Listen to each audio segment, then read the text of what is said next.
Welcome to Qlick, a podcast about people, property and places. I'm your host, Josh Kindred. I'm fortunate enough to be sharing today's podcast with Dan Nebe. He's a rock star in his own right. We're going to learn a stack about him together today, but our main focus is people, property and places.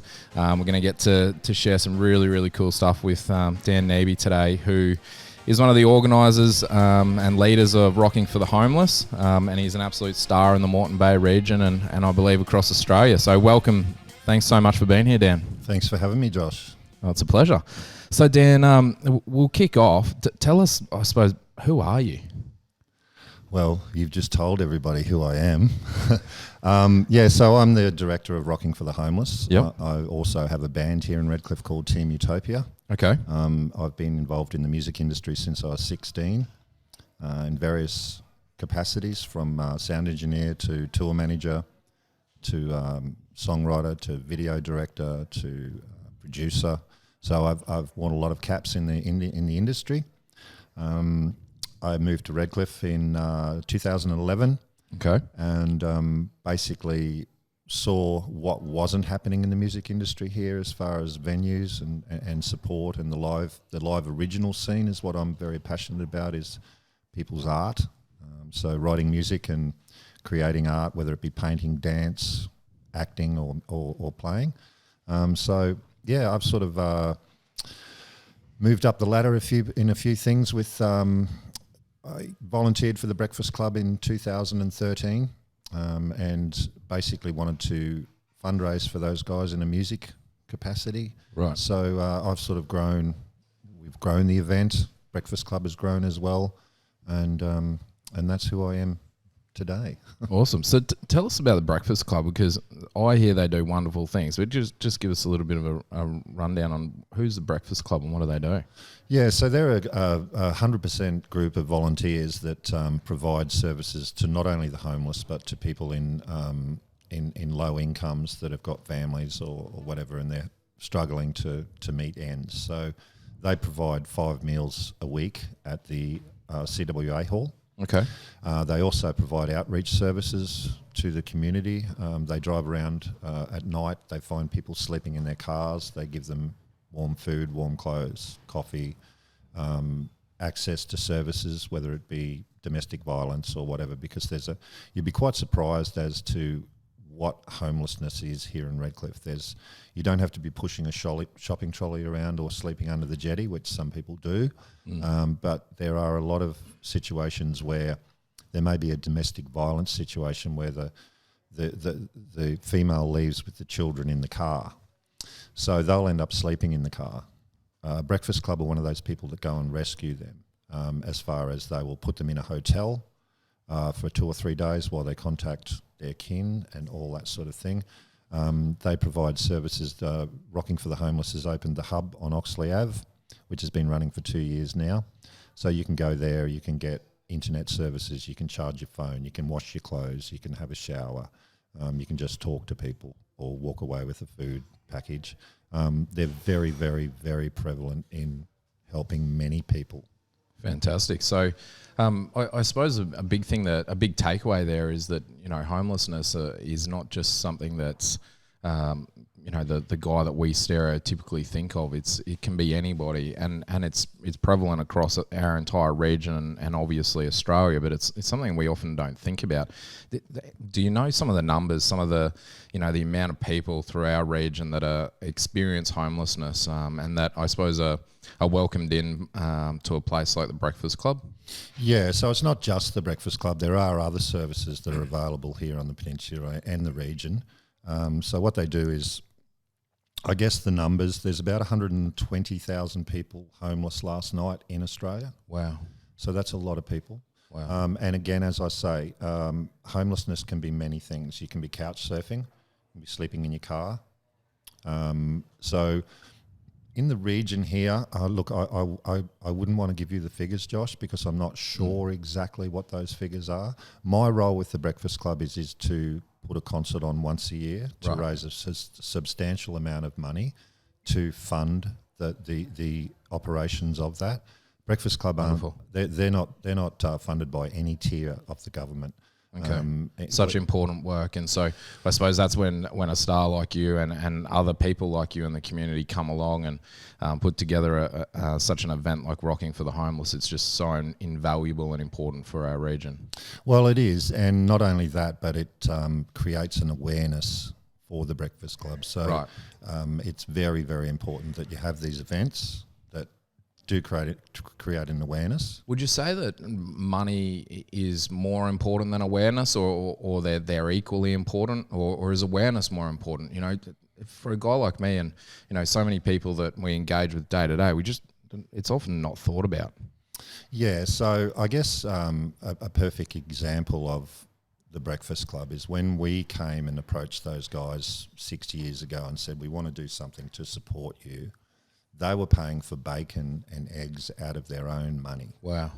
You know, now, after 6 years creating an awareness, they've got kindergartens, primary schools, high schools that collect donations for them to support them. So they're teaching kindergarten kids now about the importance of helping the underdog. Now, I think that's very, very good and very important for any organisation to create an awareness. So, you know, the kids aren't going to hand over $50,000 and say, well, here, you guys run the hub for a year. But they do provide food, they do provide toiletries, and they do all those things. So I just think the awareness side of what's happened with the Breakfast Club is amazing in Redcliffe. Yeah, that's fantastic. And I suppose that awareness also enables those relationships and some of those dignity items, like just being able to charge your phone or jump on the internet or, you know, call family and friends, get your life back on track, I suppose, for some of those people that are, you know, displaced at that time. Had And, you know, from a personal side of things, I mean, I've been homeless myself. Going back quite some time, I had a wayward time in my life. I was addicted to drugs, and that in itself made me homeless. Right. And there's a way out. There's a way out of that. And unless you're supported by people, or you have people that do care, or people that will help you and point you in the right direction, and that's the important part. You know, that's what has to happen. And I guess another great example of being a drug addict and homeless is Tash Sultana. Okay. She was a drug addict and roamed the streets. Yep. There's some great pieces on the internet about how she got her life and turned her life around. Right. So if someone like Tash Sultana or anybody, look, that's just one of thousands of people that have moved forward. And so it's all right to just say, oh, you know, you guys will just end up whatever, just ignore them, they walk past, they're just losers or whatever. If people have that attitude, then no one's going to go forward in this world. Right. We're all in this together. What a beautiful thing. I love that saying, we're all in this together. And you've really brought that to life for me and hopefully our listeners, that, you know, anybody can come from having a tough part in their life and can still come back and make it a really significant difference in our community. And that's a really important message for us to all remember. Do you think that it is drugs and alcohol that's the biggest contributor to homelessness? I suppose from my limited experience of homelessness, I remember I was in grade 11. I was fortunate enough to go to a great school, and we did a Feed the Homeless program. Every Tuesday night we did a barbecue, and really what it was about was I reflected on this morning actually before we jumped on, because I was thinking, you know, homelessness isn't something that comes up for me every day, but it was such a great lesson for me that I was able to, it wasn't so much about feeding them, you know, that there are places where they can get food, but it was about having those conversations and understanding where they'd come from. And for me at a young point in my life to be able to understand that, you know, I had an hour-long conversation over a sausage and bread with an ex-uni professor. Is it just drugs and alcohol, or is there other sorts of things that play a big part in homelessness? Yeah, so mental health is another one. And drugs, you know, we're all aware of the epidemic that's going on in this country with ice and amphetamines and things, and it just seems to be quite crazy. People make wrong choices, and, you know, a lot of people are only 2 pay packets away from being homeless. Right. Like if you lose your job and you've got a mortgage, and you've got money due and you've got power bills and all that sort of thing, you can be out on your bum straight away. You know, it's just there's so many factors that play a part in people becoming homeless. Family breakups, all that sort of thing. So the services that are in this country need to be addressed, but they are there. We do care, but people like the Breakfast Club or End Circle or any of these groups around here, they don't just come and give you food and say, well, look, here, you've got food, here's a blanket, here's a swag, off you go. It's the forward services and the counselling, the Centrelink, all that sort of stuff. I mean, we live in a society where if we didn't have those services, can you imagine it would just be anarchy? There would be people robbing your house all the time. And this is why we have our social services in the Western world, is because we're very fortunate here in Australia. But mental health, drugs, family breakups, there's so many different factors. And I'm not really qualified to give you those exact figures, Josh. Yeah. So Dan, tell us about, you've been homeless. What's it like? What are the feelings? What are the things that you go through being homeless? Tell us about your experience. Yeah, so my particular experience was when I had a family breakup, when my wife and I separated in 1999. Okay. And it was pretty messy. It wasn't pretty at all. My children were taken away from me with all these sort of arguments that couples have.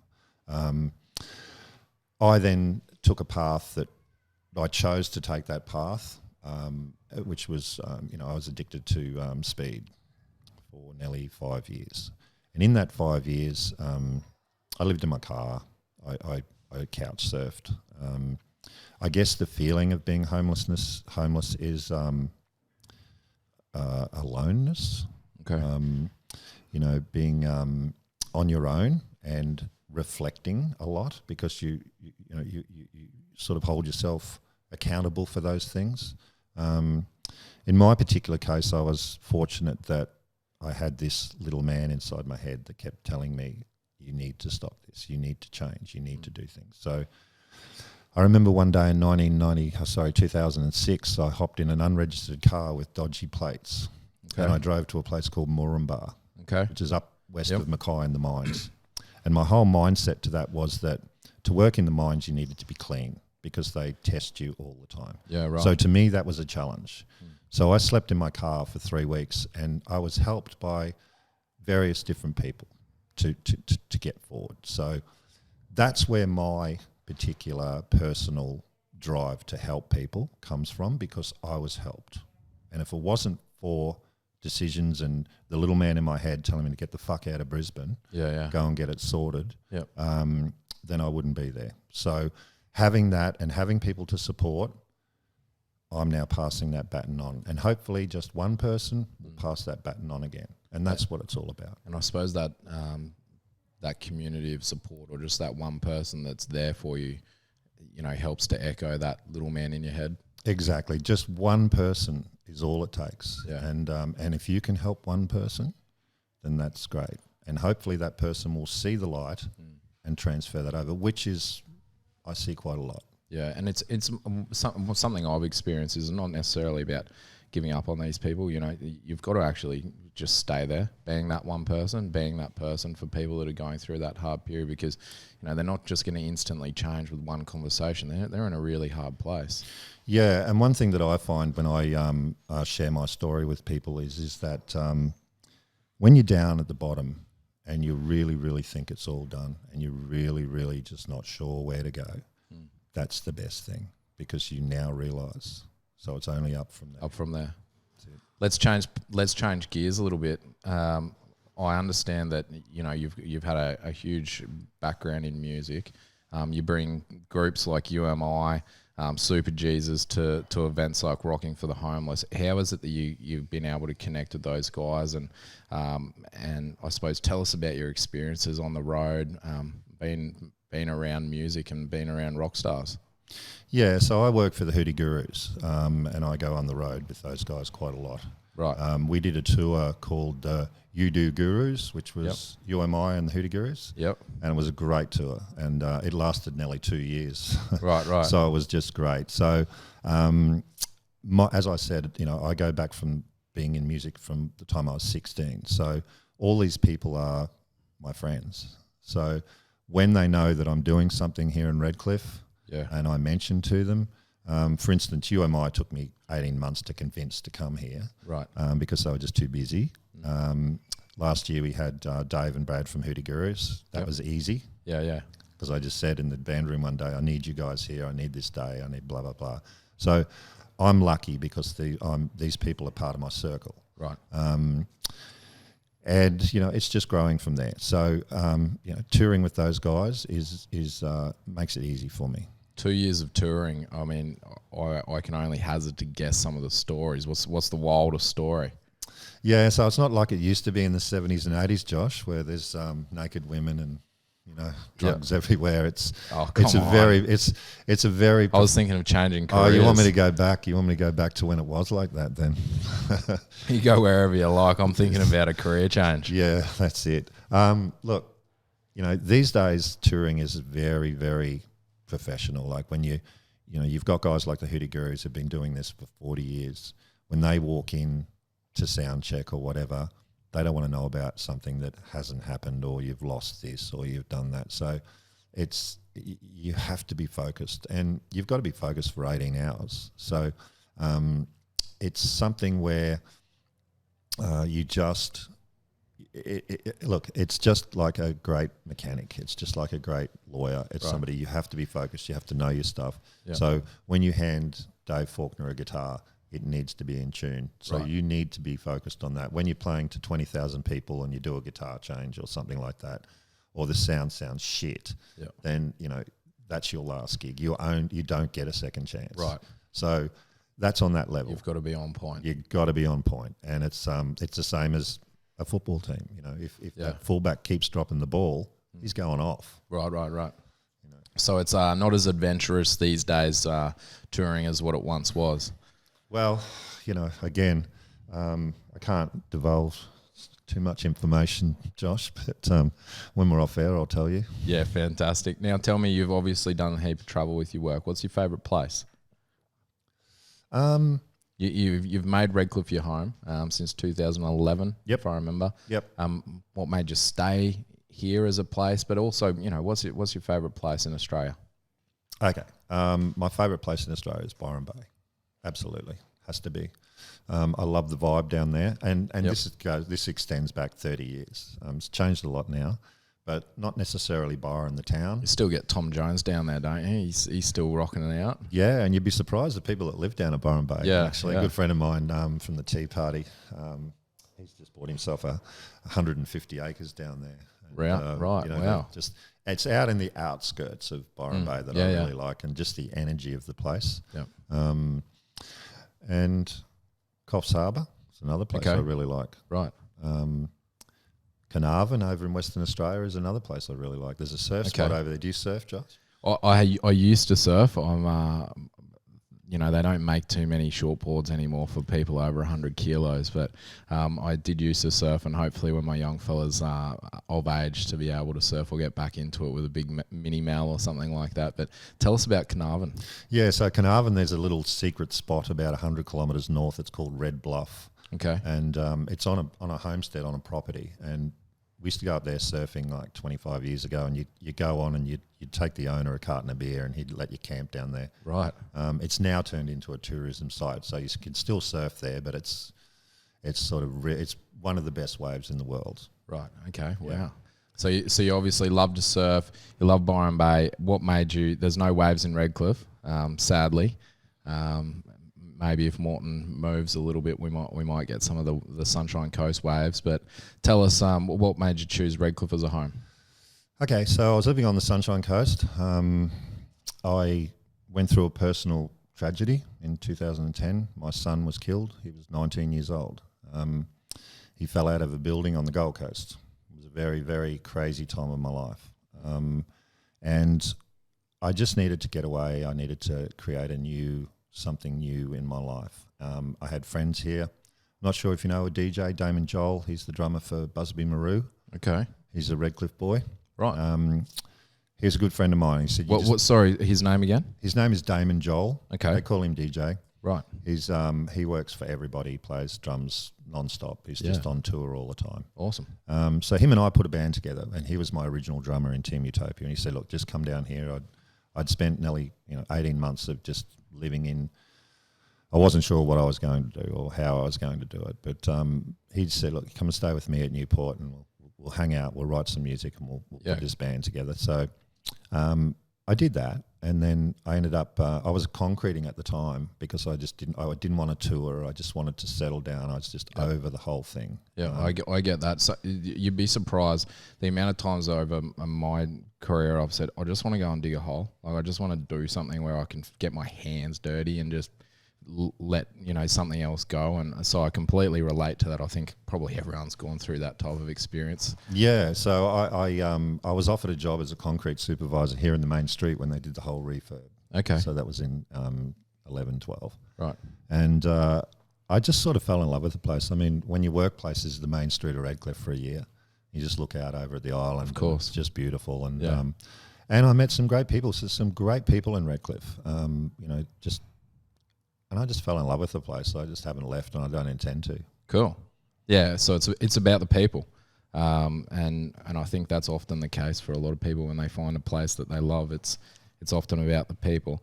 Let's what's your property journey been like? Because and without going back to homelessness, but the theme of this podcast every now and then we ask about property, and everybody has a different type of property journey. What's your property journey been like? Yeah, very minimal. Okay. Yeah, very minimal. My partner and I, we're looking at somewhere up near Mullaney at the moment. Beautiful. We're looking at possibly buying a house shortly and renovating it here in Redcliffe. Mm-hmm.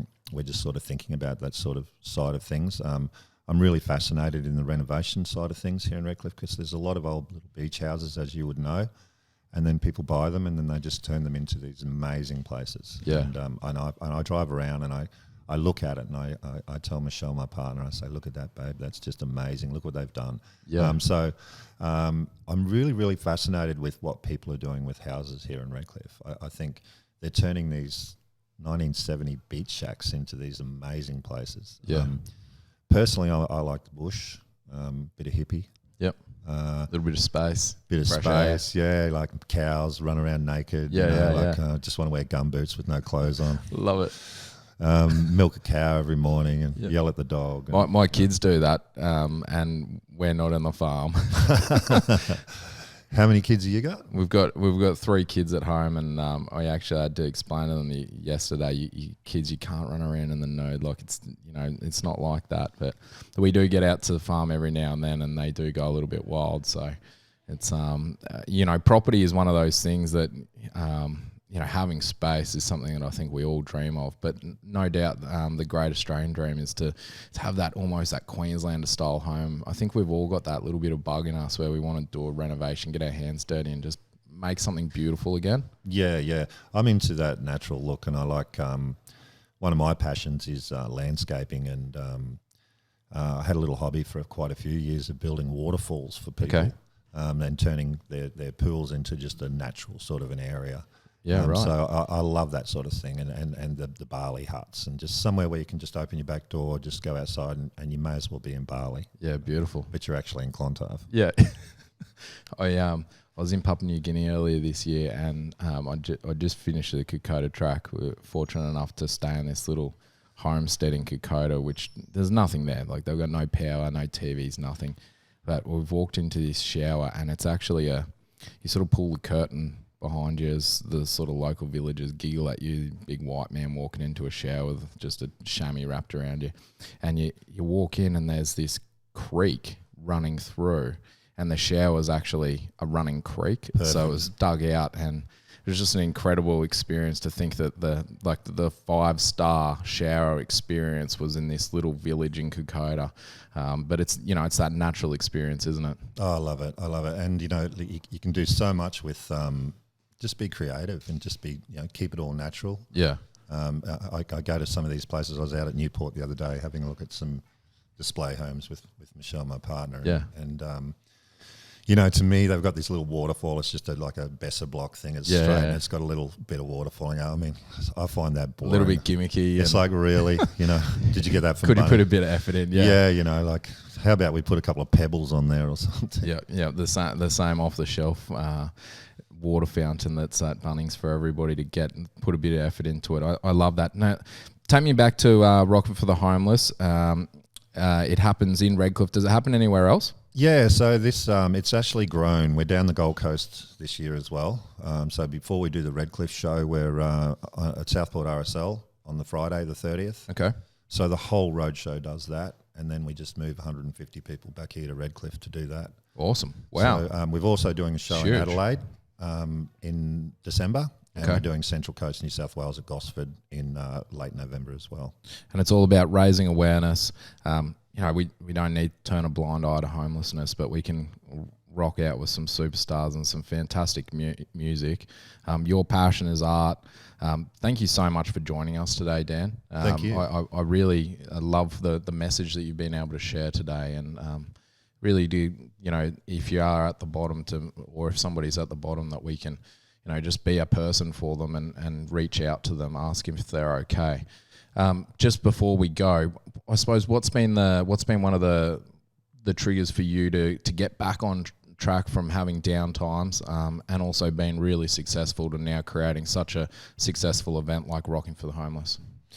Yeah, so I guess the catalyst to that is being at the bottom and wanting to get back up, and that's a natural instinct that all humans have. Yeah. And as I said before, when somebody that you know or hear of or see is at rock bottom, you need to tell them that's a good thing, because you can't go any further. It's now you realise where you are, what you've created, and it's time to get out. So with an event like Rocking for the Homeless, not only is it a celebration of live music, live Australian original music, it's a celebration of a community getting together and supporting the underdog. And that's what's really important. I guess that's the message that I like to push forward. And you know what? It's a drug. It's an adrenaline drug when you help somebody and they don't even know you've done it. Yeah, wonderful. That is the best buzz in the world. Danny Nebe, thank you so much for joining us. Guys, have a look out for Rocking for the Homeless. I hope you've enjoyed today's Qlick Podcast. You can visit us on Facebook and Instagram. Thank you very much. You've been an absolute star, Danny Nebe. Thank you.